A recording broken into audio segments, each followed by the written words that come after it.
Retails అట్టడుగు వర్గాలకు కూడా ప్రభుత్వ పథకాలు చేరాలన్నారు సీఎం చంద్రబాబు. పాలనలో పెను మార్పులు తీసుకొస్తున్నామని తెలిపారు. ప్రపంచానికి ఏపీ క్వాంటమ్ కంప్యూటర్లు అందిస్తుందని చెప్పారు. ప్రపంచం గ్రీన్ ఎనర్జీ, గ్రీన్ హైడ్రోజన్ వైపు మళ్లుతోందన్నారు. ఏపీకి పెట్టుబడులు కొనసాగుతున్నాయన్నారు ముఖ్యమంత్రి చంద్రబాబు. అమరావతి సెంట్రిక్ గా ఈరోజు క్వాంటమ్ కంప్యూటర్ కూడా పరిస్థితి వచ్చాం. అంటే టెక్నాలజీలో ఎక్కడా వెనుకబడి లేము. 2 సంవత్సరాల్లో క్వాంటమ్ కంప్యూటర్స్ ఇక్కడి నుంచే మ్యానుఫ్యాక్చర్ చేసే పరిస్థితికి వస్తున్నారు.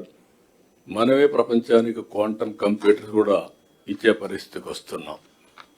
AI, quantum computers, data centres ఇవన్నీ కూడా రాబోయే రోజుల్లో సాంకేతికంగా పెను మార్పులు వస్తాయి.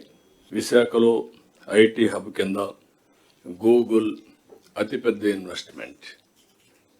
దీన్ని మనం ఒకసారి ఆలోచిస్తే పవర్లో ఒక బ్రేక్ త్రూ తీసుకొచ్చాం. గూగుల్ ముందుకు వచ్చారు. $15 బిలియన్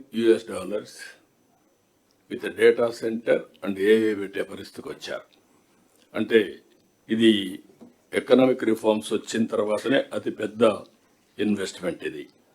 ఇంకొక పక్కన రిలయన్స్ ఇలాంటి వాళ్ళు చాలామంది ముందుకు వస్తున్నారు. తొందరలోనే మినిమం 5 గిగావాట్ కెపాసిటీతో డేటా సెంటర్లు పెట్టే పరిస్థితికి వస్తున్నాం. అనుకున్న లక్ష్యాల్ని నెరవేర్చుకుంటూ ముందుకు పోయే పరిస్థితికి వచ్చాం. మేము ఎన్నికల్లో చాలా స్పష్టంగా చెప్పాం, రాష్ట్రాన్ని పునర్నిర్మాణం చేస్తామని.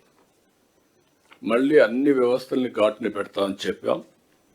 అందులో కూడా సమాజంలో మనం గుర్తుపెట్టుకోవాల్సింది వెల్ఫేర్, డెవలప్మెంట్, గుడ్ గవర్నెన్స్. ఈ 3కి ప్రాధాన్యత ఇస్తున్నాం. ఆనాటి ముఖ్యమంత్రి ఇంటికి ఆయన ఉండే ఇంటి పక్కన హెలిప్యాడ్ కావాలి. హెలిప్యాడ్ కావాలంటే తప్పులేదు, లీజు తీసుకోవచ్చు, వేరే ల్యాండ్ తీసుకోవచ్చు. దానికోసం ఒక అతన్ని ఇమ్మంటే ఓన్ ల్యాండ్ నేను ఇవ్వనన్నాడు. అతను వేరే దగ్గర నుంచి కొనుక్కున్నాడు.